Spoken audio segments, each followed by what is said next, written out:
আমাৰ শো আছিলে 7টা বজাত অডি 1ত আমাৰ শো কেনসেল কৰি অডি 2ত দিলে অডি 2ত কিয় দিলে মোক সেইটো কোৱেশ্চনৰ এনসাৰ লাগে যদি অডি 2ত টেকনিক্যাল ইস্যু হৈছে অডি 2 শো কেনসেল কৰিব লাগিছিলে আমাৰ শো কিয় কেনসেল কৰিলে আমি কিয় সাৰ্ভাইভ কৰি ৰাজনীতি চলি আছে নেকি আজি আমি ইমান দিনৰ পৰা জুবিন দাৰ এই সিনেমাখন চোৱাৰ কাৰণে ৰখি আছো আমাৰ আবেগ নাই আমাৰ অনুভূতি নাই আমি জুবিন দাৰ কি ফ্যান নহয় নেকি আমি ভাল নাপাও নেকি আমি কিয় সাৰ্ভাইভ কৰিম এইটো কোৱেশ্চন আনসাৰ মেনেজাৰে দিব লাগিব মেনেজাৰে কি কৈছে আমাক ডাইৰেক্টলি কৈছে শো কেনসেল হোৱা বুলি আমি কিয় মানি লম শো কেনসেল হোৱা বুলি আমাৰ পইচা নালাগে আমাক এনসাৰ লাগে টেকনিক্যাল ইস্যু হৈছে আমাক এপছৰ জৰিয়তে ফোন নাম্বাৰ আছে জনাব লাগিছিলে মই 3:30টা বজাত উঠিছো ৰাতিপুৱা আহিম বুলি সাপৰৰ পৰা আহিছো আমাৰ 7টা বজাত আছিলে শো আমাৰ শো কিয় কেনসেল কৰিলে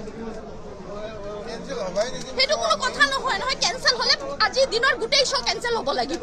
আমি যদি সাৰ্ভাইভ কৰিছো সবে কেনসেল কৰিব লাগিব সবৰে শো আমি কিয় অকলে সাৰ্ভাইভ কৰিম পাই দিছো বৰ্তমান বহুত মানে খুবৰ আছো আবেগৰ আছো বহুত মানে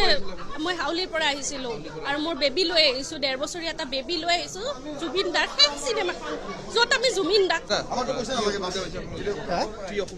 মানে আমি আহিছো যেটো অতি2 সেকেন্ড শো 7টা বজাৰ শো আমাৰ অতি 1ৰ টিকেট 7টা বজাৰ শো কিন্তু এওঁলোকৰ মানে অতি2ৰ প্ৰথম শো আছিল অতি2 প্ৰথম শোৰ অতি2 আগৰ পৰা বেয়া হৈ আছে নিজৰ মানে